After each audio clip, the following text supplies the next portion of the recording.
Jen. Hi, how are you? Good. Are you back from vacation? Yes, When did you get back? Monday. Oh, Monday? yeah, a week from this Monday. How was it? Amazing. Yeah, really went very smoothly. Lots of great memories. Thanks for asking. Oh, I'm so jealous. That sounds so fun. Okay, so for the study, this is the last week finally of how it works. I think we've done the last 7 weeks or so. So we're on how it works. And it's the sex conduct today. And then next week we move on to into action. So I will open this up with the introduction here. My name is Jessica and I'm an alcoholic. Hi, Jessica. Welcome to the Big Book Workshop. We as leaders do not consider ourselves to be the gurus of the Big Book of AA. We do not consider ourselves to be experts in anything at all. For those who care to, please join me in a moment of silence to remind us why we are still here and for the alcoholic who still suffers.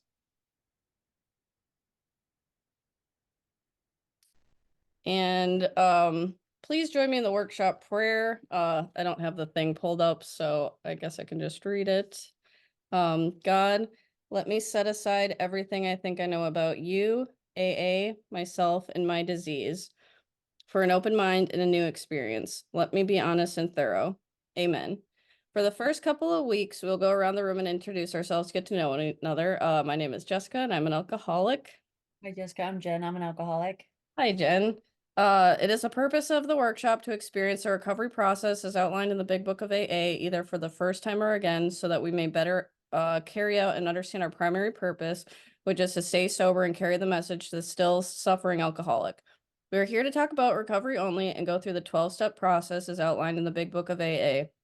This is not an emotional or intellectual exercise. This is a spiritual exercise so that we can recover and experience the recovery process as we read it together. It is recommended that anything that you hear here that cannot be reconciled in the Big Book, 12 and 12, or AA approved literature simply be ignored. Okay. So we are on page 137 in our little study workshop book. We are on week 13, chapter 5, how it works, and the sex conduct and harms done. So now about sex. Many of us needed an overhauling or a change there, but above all, we tried to be sensible on this question. The Big Book, page 68, paragraph 3, that we're going to be dealing with how we think about sex more than how we perform sex. This sex thing is quite different with human beings than it is with other animals on the earth. So we have to remember that with the other species are God directed. Whatever they do, whether it's sex, eating, sleeping, where they have shelter, it's all dependent upon God's direction, period. When it comes for them to reproduce, whatever it might be, God usually signifies this by some change in the female species. There is physical change. The male of the species senses the change. The male prepares himself and the two join together. Then they can separate ways. They really don't have a choice in their sex life. They can't decide when they are going to do it. That's decided by God, usually at certain times of the year, depending on what species they are. And they can't decide who they're going to do it with. That is usually decided by God also. They can't decide how many times they're going to do it. They can't decide in what position they're going to do it. For them, it is a primarily reproductive thing, period. It is all done with God's direction. God made human beings a little different because he gave us this thing called self-will. He gave us the ability to think not only about sex, but every aspect of our lives as well. So he gave us the ability to make decisions about it. Of course, he wanted us to use sex for reproduction of the human race, but he also made it very enjoyable for us so we would do it. He also gave us the ability to choose who we were going to do it with, where we were going to do it, when we were going to do it, and how many times we were going to do it, and in what position we were going to do it. We think that the most of the troubles with the human race, which are sex related, originate not so much from the physical act, but as the way we think about sex, because it's through sex that we become emotionally involved with each other. If we couldn't think and reason and have this intelligence, our emotions would not be involved. Therefore, most of the troubles that we have are not so much from the physical act of sex as it is for the emotional or mental side of sex. What we are going to do by using our book is to take a look at our past sex life. We will see that some of the things we have done in the past, and maybe still doing, end up hurting other people. If we hurt others, it is likely they are going to retaliate against us, and that in turn is going to cause us more pain and suffering for us. We're going to find out how to look at sex. If we're doing it in a way we think we should, or as often as we think we should, if it tends to make us irritable, restless, and discontented, it is very difficult for us to get a handle on a future sex life where we can be relatively free of worry or fear concerning it. The analysis is like what we had to do with fear and resentments. Now we had to see fear and resentments, what they did to us. Now we are going to see how sex really affects us. Pass.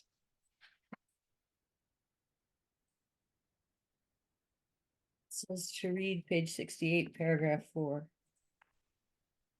Oh, I have my background blurred out with a fake one, but my puppy is right behind me. You can't see her. She just came up here. My cat was just on the back of my chair. Oh, was he? Oh, I didn't see him. Okay. So this is page 68, paragraph 4. Now about sex. Many of us needed an overhauling there, but above all, we tried to be sensible on this question. It's so easy to get way off the track. Here we find human opinions running to extremes, absurd extremes perhaps. One set of voices cry that sex is a lust of our lower nature, a base necessity of procreation. Then we have the voices who cry for sex and more sex, who bewail the institution of marriage, who think that most of the trouble of the race are traceable to sex causes. They think we do not have enough of it, or that it isn't the right kind. They see its significance everywhere. One school would allow man to flavor for his fare, and the other would have us all on straight pepper diets. We want to stay out of this controversy. We do not want to be the arbiter of anyone's sex conduct. We all have sex problems. We'd hardly be human if we didn't.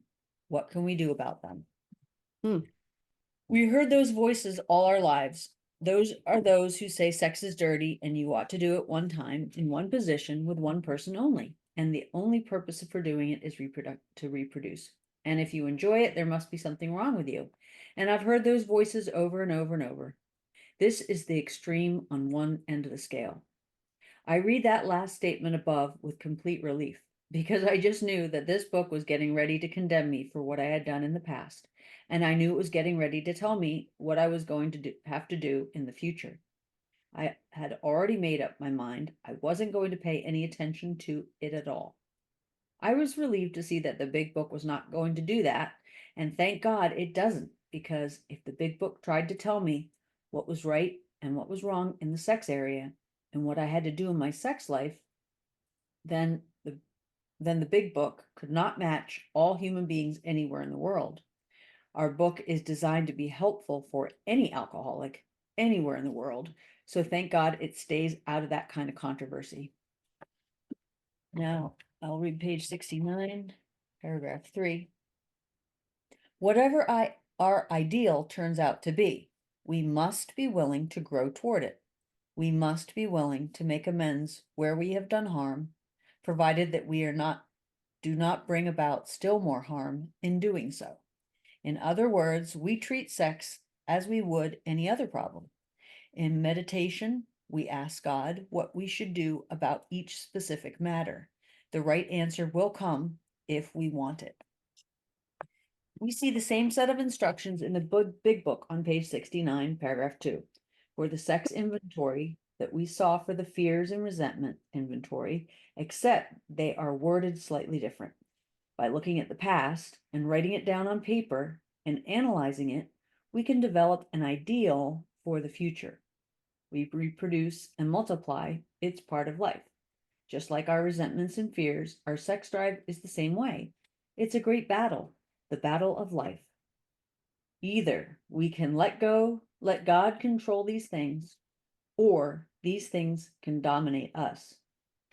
It says to describe and discuss inventory process of sex conduct. Instructions 6 of the inventory process. Do you stop and do that? It says see workshop page 89. And actually, it does kind of start to talk about it. It says, let's look at the worksheet. Should I just keep reading? Sure. I think they have this sex worksheet on page 143, actually, in this week. Yeah, I mean, I guess just keep reading. Okay. Oh, 1 second. No problem.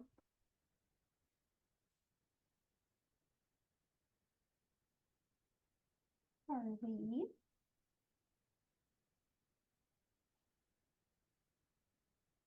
Okay, let's look at the worksheet. Review of our own sex conduct and harms done. Yep, page 89 in the workbook. We will use this sheet for both the analysis of our own sex conduct and again for harms done to others that are not related to sex. We will start with the analysis of our own sex conduct. We prepare a list of sex/relationships. So column 1, who did I harm? We make a list of those people we have harmed by our conduct of the past. Most of us know exactly what we've done and who we've hurt. That's a thing inside of ourselves that usually tells us the difference between right and wrong, between what to do and what not to do. Usually when we've harmed someone by our sexual misconduct, we know we have. Mm-hmm. And I will pass. Okay. Column 2, what did I do? Ask yourself these questions. Did I arouse jealousy? Did I arouse suspicion? Did I arouse bitterness? There are many ways that we hurt people in a sexual manner. Sometimes we're in a relationship and emotionally involved as in a marriage, and we go outside the marriage and do things we shouldn't be doing. And our partner finds out about it, and we have hurt that individual. If there are children in the home and our escapades have created problems in the home, then surely we have harmed our children. If the partner outside the home becomes common knowledge, then they too are hurt. If she is married, we've hurt her and her husband and her children. With one sexual act, we can hurt 4, 5, 6, 8, 10 people very easily. Sometimes we hurt people by simply demanding more than our fair share. We are using sex to the extent that we have to have more and more of it. Maybe our partner doesn't want to do it that much, and we selfishly demand that they do it at any time we want to and end up hurting them emotionally, not just physically. We also hurt people by withholding sex from them, using it as blackmail to get something else we want. In column 3, that's the affects my blank. In column 3, we look at what part of self is affected. We think this will be the most revealing thing in the sexual inventory. Refer again to the Basic Instincts of Life handout in the workbook on page 67. We might think that most of the troubles that we cause other people would come from the sex instinct. Once in a while, that's probably true. To get the physical release, the emotional gratification that comes with the moment of successful completion of sex. Maybe we are doing it at the wrong time in the wrong place with the wrong person, and we hurt each other because of the sexual instinct. But we think we are going to find in most cases our sexual harms don't come from the sexual instinct, but from the social or security instinct. We found out a long time ago as boys growing up that you could use sex to build self-esteem. The more members of the opposite sex you could get, the more of a man you were. And some of the girls had the same problem. That is, if we were using sex for, not to reproduce the human race nor to enjoy it, but to build self-esteem, and that falls under the social instinct. Sometimes we use sex to obtain security, or maybe we're just lonesome. Maybe we just want someone to pay attention to us. We found out a long time ago that we can give sex to get or get back a personal relationship and to build our emotional security. If that is what we are using sex for, and that is not to produce the human race, not to enjoy it, then it is to fulfill the social and security instincts of life. Sometimes we use sex for material security. Maybe we are in a sexual situation we'd rather not be in. We find that we have become overly dependent upon that person for material security, and we are afraid to not have sex even though we may not want to do it. And if that's what we're using sex for, not to reproduce the human race or to enjoy it, then we are using it to build material security. I will pass. Okay, sometimes we use sex to get even with another human being. They go out and do something and that infuriates us, and we say we will show them. Then we go out and do the same thing to get even with them. The fallacy with that is that we can't afford to tell them that we did it. But there we are, using sex to get even with another human being, not to reproduce or enjoy. Sometimes we use sex to force our will on another human being. They aren't doing what we want them to do, so we say, we'll show them. We'll just cut them off from sex. We won't let them have any until they come around to our way of thinking. There we are again, using sex not to reproduce or enjoy, but to force our will on another human being. So column 4 is my defects. What is the exact nature of my wrongs, faults, mistakes, defects, shortcomings? Number 1, self-seeking. What I can get out of a relationship or situation. 2, selfish, taking without giving, hoarding or hiding, not sharing or reciprocating. 3, dishonest, lying, cheating, stealing, omitting truth, allowing injustice. 4, frightened, fearing the result of an action or inaction into anxiety. 5, inconsiderate, not thinking about the effect your behavior will have on another. What is the nature of the wrong? What is the inherent characteristic of it? What is at the core of it? If I wasn't so selfish, I wouldn't be demanding more than my fair share. If I wasn't so selfish, I wouldn't be demanding that they do it in the ways that they don't want to.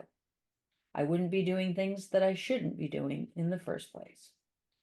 If I wasn't so dishonest, I wouldn't be doing those things and sneaking around and lying about them. If I wasn't so self-seeking or frightened that I wasn't going to get all I wanted before I died, I wouldn't be out there doing all those things. If I don't change those things in the 4th column, I'm going to keep doing the same things I've always done. I'll keep hurting other people, and they will continue retaliating against me, and I'm never going to have any peace of mind. Mm. The analysis of harms done other than sexual. So now we're just talking about harms done others.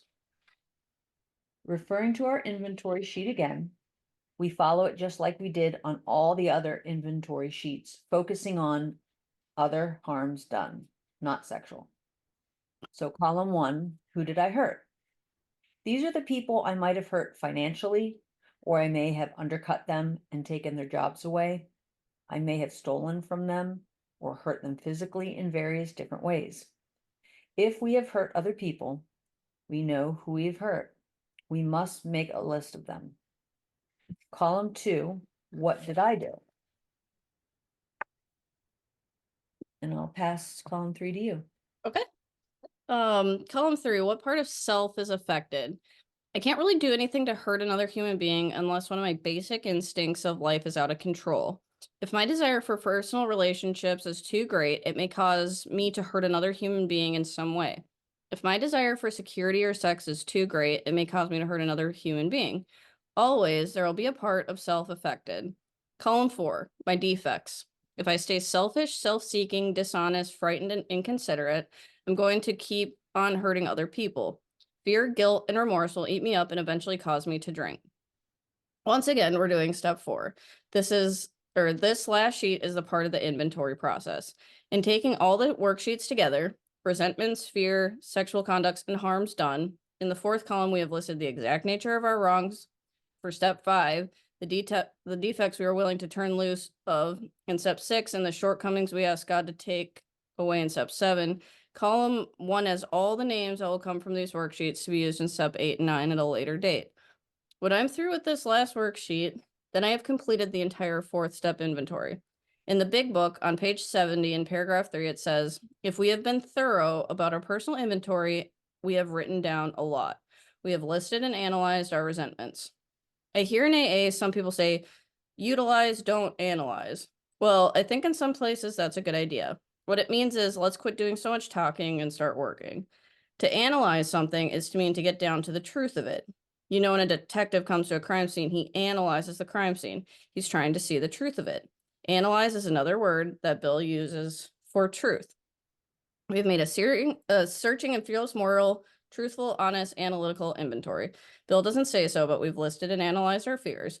We've listed and analyzed sexual conduct. We've listed and analyzed harms done and others other than sexual. In the big book on page 70, paragraph 3, it says, we've begun to comprehend their futility and their fatality. We have commenced to see their terrible destructiveness. We have begun to learn tolerance, patience, and goodwill toward all men, even our enemies, for we look upon them as sick people. You see, there is a positive result in every step. For an alcoholic to begin to learn tolerance, patience, and goodwill towards all men, even as enemies, is one hell of a personality change already. And all we have done so far is step 4. The big book, page 78, paragraph 30 states, "We have listed the people we have hurt by our conduct and are willing to straighten out the past if we can. In this book, you read again and again that faith did for us what we could not do for ourselves. We hope that you are convinced now that God can remove whatever self-will that has blocked you off from him.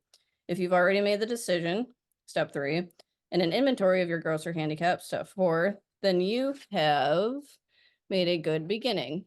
That being so, you have swallowed and digested some big chunks of truths about yourself." Pass. I think one of the greatest mistakes in AA today is that everybody is sitting around waiting to get well so they Mm. can do step 4 perfectly. And the big book recognizes we're not going to do it perfectly. We've looked at our grosser handicaps for resentments, fear, sexual harms done to others other than sexual. What are the grosser handicaps? Selfishness, self-seeking, dishonest, frightened, and inconsiderate attitudes or emotions. We've looked at all those things. Now, instructions for completion of the sex conduct and harms done inventory. Okay, we kind of just did that, but 1, we listed all the people we'd harmed. Mhm. Complete column 1 from top to bottom. Do nothing on columns 2, 3, and 4 until column 1 is complete. 2, we asked ourselves, what did I do? Complete column 2 from top to bottom. Do nothing on columns 3 or 4 until column 2 is complete. 3, we ask ourselves, was it my self-esteem, my security, my ambitions, and/or sex relations which caused this harm? Complete each sub-column with the column 3, going from left to right, starting with companionship and finishing with sexual ambitions section. Do nothing on column 4 until column 3 is complete. 4, referring to our list again and putting out of our minds the wrongs of others, we resolutely looked for our own mistakes, asking, where had I been selfish, dishonest, self-seeking, frightened, and inconsiderate? We ask ourselves this question and complete each area of column 4. 5, in the far right column, on the back of the worksheet, or on a separate sheet of paper, write down your faults as revealed by column 4. A, where did I get the ball rolling? B, where was I at fault? C, what could I have done differently? 6, reading from left to right, we now see the harm, column 1, what we did to cause this harm, column 2, the part of self that caused this harm, column 3, and the exact nature of the defect within us that allowed the harm to surface and block us off from God's will, column 4. Congratulations, you have completed step 4. Finally. Yeah. Yeah, No. it was just what they kept talking about. It was actually on the next page. I'm sure you can see that 143. Oh, it Yes. doesn't, this stupid background doesn't let me hold it up. I think their pages get a little jumbled, but we've referenced this multiple times in the previous studies. So I think if anybody watched it or whatever, probably has seen the PDFs of it. And they have a bunch in the back of the book too that you can like print out, which is kind of cool. I don't know It's if a you little saw bit that. different the way you and I did it, isn't it? It's In literally exactly the same. Like you gave me worksheets that were almost identical to these. And what they have in the book here in the back, they have a bunch that you can just like, you don't even need to make copies. They have like pages and pages of the fears you can just rip out. So I guess if anyone has this and has a sponsee or something, they're, it's a good little resource to have. Definitely. If you don't have a printer or something, this would be perfect in a situation. Like I don't have a printer here. you know. So yeah, we spent like 7 weeks on that. I know it's kind of a short week. We've like literally almost 12:30. I guess I'll give you the option. We can end it now. I'm totally cool with that. But I was thinking if we don't, week 14 is 2 pages, or we can just next week read those 2 pages and do week 15 also, because it's literally like 3 pages of reading for the week after. So like that, I kind of want to combine the next 2 at least. Sounds like a good plan. Yeah. Well, you've run this very efficiently so far, and I'm just so happy to have been able to keep up by watching past sessions and then to participate when I can in the live ones. Thank you. I appreciate you like coming to it too. Like no one has an obligation to do it. I just kind of started just to see, if I could, if anyone was interested. But even if no one attends, like it helps me too. Like it makes it like on a consistent weekly basis that like I know once a week I'm gonna sit down and I'm gonna read this. And hopefully it helps somebody else, but it also like helps me keep reading the book too. Cause like Mhm. with work and school, it is hard to get to meetings and stuff. And I do go to like at least three, but I just notice like that little gap during the week that I'm not going to meetings, like Monday, Tuesday, with like my classes. It definitely like helps, me kind of just stay in like a good headspace, I guess. Cause I can so easily in like 3 or 4 days during the busy week if I don't go. Because I like load up on the weekends because it's just what I like to do in my free time. And, I like the fellowship, but yeah, it's just like very necessary for me. Me too. I mean, this to me is the solution. And in meetings, sometimes I don't hear enough of it. I hear a lot of talk about the problem and we commiserate with each other, but the solution is in doing the step work. And I just came from a meeting, we talked about step 5, and a lot of people expect that to be miraculous. Okay, now I've done all this work, I'm going to share it with somebody, admit it to God, and then I'm going to be free of it. And that's just simply not the truth. I mean, step 7 is where the miracle happens. And Well, so, I was telling you about a resentment in the last couple weeks that I had that was kind of like hard to let go and stuff. And I went to a meeting on Friday and it was on forgiveness, which was like basically the opposite of resentment. So we ended up talking about resentment again, and we've been talking about it on step 4 for the last couple weeks.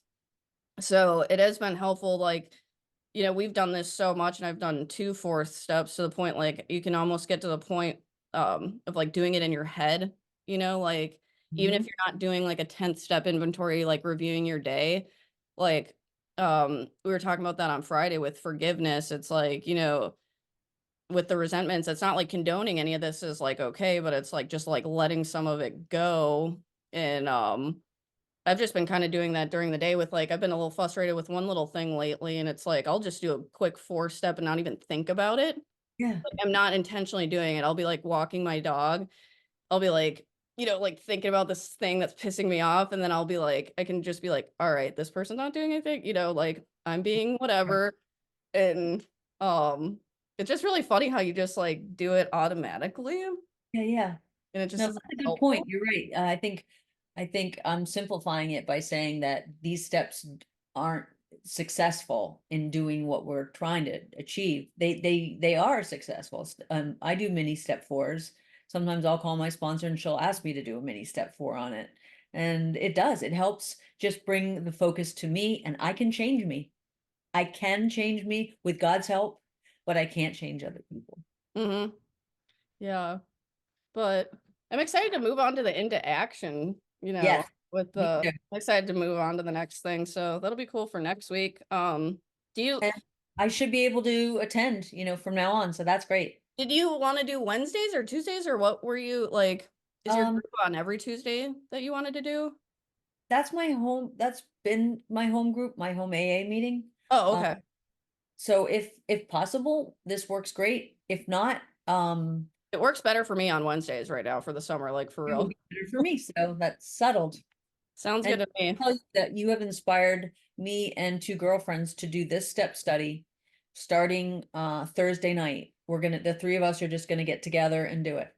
This one? Yes. Oh, cool. Like the homework? Well, yeah, and just and reading it Oh, that's like cool. and just committing to doing the whole workbook because they've been pestering me to do what you've done for years, and here you are, 15 months clean, and you're like, I'll do it. And so I've got to get over my fears and just do it. And Well, so what I was amazing is, well, you inspired me with Joe and Charlie. Like, you planted that seed when I first got sober, but I didn't really like watching a bland YouTube video did nothing. I was like, I don't understand this. But after I listened to like their audiobook, I was like, they literally like just how they explained the book like changed my life. And Mhm. so that's why I was like, feel like I gotta tell everybody about this book. Absolutely. And I was at a meeting last week too, and the lady that was speaking, she's got like, I don't know, like 25 years or some shit. And she was saying when she was like newly sober, she was listening to these guys talking, and they're Joe and Charlie. Like she was actually watching these guys and stuff. And she was like, how they explained it made a difference on how I live today. And she's like 25 years sober. And I was like, that's what I'm saying. Like, Yeah. it's the same book, but just there's something about how they like explain it Mhm. that just, I don't know. You shared it to me and I like work for me and I want to tell everybody. Absolutely. Yeah, no, I used one of their analogies today in the meeting talking about the mechanic, in a Oh, broken down car. It's like, I can be in denial that my car needs a mechanic, but finally I do step one, I admit it. Okay, he needs a mechanic. Now, step two, I realize that, yeah, a mechanic could do the work. Three, I make a decision to look one up. Four, I write down a list of all the things that are broken with my car first. Then five, I actually call him. Six, I'm ready to bring my car up. He's told me to do it on Tuesday. Is my car fixed yet? No. Step seven, I actually drive it to the shop and he starts work on it. And that's where the work truly, truly begins and my car gets fixed. Up until then, it's just all the steps that I'm taking to mm, surrender it to the person who can actually fix it. And that's a Joe and Charlie analogy. yeah, I love that. I don't know why that just like sparked something really quick off topic, but a lot of this too with the Joe and Charlie thing, even if you weren't my sponsor, like if you just told me about Joe and Charlie, let's say we never talked again, something reading this clicked with me and has helped me today. It kind of gives me a lot of hope, just like, you never think about those little stupid things that you might say or think they're stupid, Yeah. but like somebody remembers them for a long time. So like granted you are my sponsor and you've helped me get this far, but it's just like, when I like speak or maybe I share something in a meeting and I'm like, oh, nobody's gonna remember. Like, I Never. remember little stuff, like one little suggestion of a like Joe and Charlie. It Mhm. just kind of makes me a little hopeful that like maybe somebody out there remembers something I said, Mhm. and still uses it. Yeah, absolutely. And yeah, and I'd never heard of the Joe and Charlie tapes till I was like 5 years sober. Oh, So I was missing out on all this knowledge. that's so cool. Well, thank you for attending and I'll see you next week. See you next Wednesday. Yeah. Oh, yes, Okay, Wednesday. bye. Bye.